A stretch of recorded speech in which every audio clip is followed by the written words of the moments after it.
Hey guys, Swivel here, back again with another edition of Throwback Thursdays, and what I have for you today is the McFarlane Toys Spawn Series 10, 11, one of them I guess, Manga Spawn Series 2, Manga Overtkill. Now hopefully, fingers crossed, this concludes the Overtkill Chronicles on this channel. For right now anyways. I still got a quote-unquote complete Overtkill 1 from Spawn Series 1, but before we get into the meat and taters of this review, since I no longer have the packaging for this figure, let us first take a look-see at his accessories. Oh, he doesn't come with any. So, with that being said, a little bit of background info about this Manga Spawn line. It actually happens to be one of your boys' favorite Spawn sublines outside of the initial 8 waves, which are, you know, more traditional, a little bit more on the classic side of things. This Manga Spawn series was a lot different for Spawn at the time. It was based off how Spawn and the other characters in the Spawn universe would appear. They were in a Japanese manga or anime type deal, which is a cool concept. It would have been awesome to see this as like a series on Adult Swim or something, because they typically have a lot of anime on the weekends. Is it Toonami? Don't quote me on that. I can't remember what the late night action block is on Cartoon Network, but something along those lines.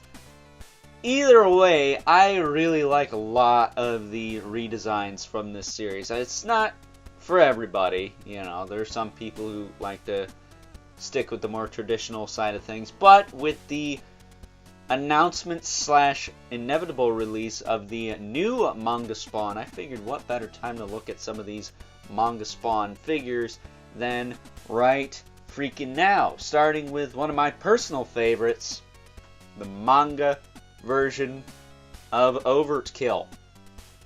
That said, he's not the only one we'll be looking at. I do have the regular Manga Spawn, who, like Overkill, is a big chunky Gundam looking character.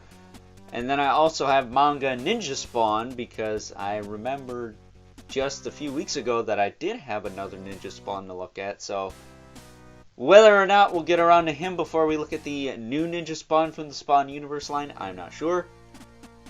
But we'll also be taking a look at the Cyber Violator, because Violator needs to redeem himself, god dang it. Because Violator 2, while it wasn't bad, it wasn't that great either. That said, I would really like to get my hands on the Manga Freak from this particular wave. He came out in this series and has the potential of being one of my favorite redesigns for any of these Spawn characters, if I'm being completely honest. I do also have Manga Dead Spawn or Zombie Spawn. Either way, he's got a giant chainsaw arm. You can't go wrong with that, right? Taking a closer look at Manga Overtkill. He's a brick, okay, first and foremost. You're not going to be doing a lot of posing with this guy, but he does have some rotation in the head. His shoulders will move up and down, or at least they're supposed to. They're a little stuck. There you go. I'm not going to let this one not move. Alright, there we go. Good old Spawn plastic for you there. He does have elbow rotation, and his giant armor plates do actually open on his forearms here.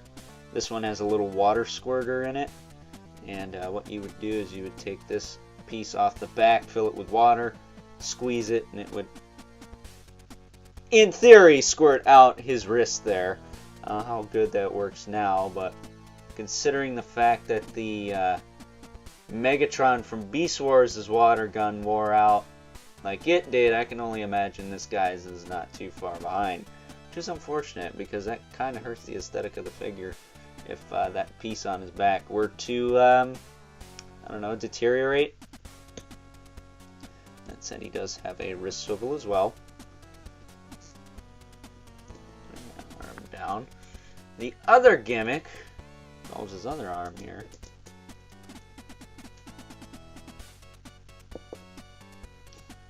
You can open up the panel again. I think I can pull this all the way down. And it's got a button right here. And all you gotta do, push that down, and his fist will fire out a la Shogun Warriors. So I wonder if that's an homage to that, because none of the other Overtkills do that. So that is unique to him. Same with the water gun. So that's interesting. He does have a waist swivel. That works pretty good. His hips will kick forward and back just fine. He does have a single joint in the knee, and the knee pads are actually hinged as well, probably because of the way they're attached more or less, but you can cover up the gap that the knee hinge leaves behind. So that is very much appreciated. And nothing in the feet. It's just got static feet down there. And, you know, even if he did have peg holes, which he does, funny enough, he doesn't need a stand. He's chunky, he is big, he is large and in charge. He does not need help standing in the slightest. Anything, I would love to see an update of this guy. This piece is always kind of tricky to get on here, right? Sometimes it wants to go on all the way, sometimes it don't. But I would love to see a Spawn Universe interpretation of this particular design of Overtkill. I just think it's a really cool concept. And yeah, this piece is a bit of a pain in the patootie to get on there. It just kind of wants to push itself off, but I guess it's staying on, so we'll leave it be. We'll do like the great Paul McCartney says, and let it be, let it be, let it be, I'll let it be. Don't want to mess up my cool toy, let it be. Usually it's Billy Joel or David Bowie references. Not a whole lot of Beatles on this channel. Either way, I have a funny story. McFarlane actually made a set of Beatles figures now that I think about it. That's Manga Overtkill in a nutshell. You can get an idea of this guy's aesthetic. I mean, just look at him. He's a cyborg, almost like a mech robot looking version of Overtkill. I really like the head sculpt. It's one of the few times, I think the only time, we get an Overtkill head sculpt that doesn't have any of his facial features exposed. So that is a welcome change.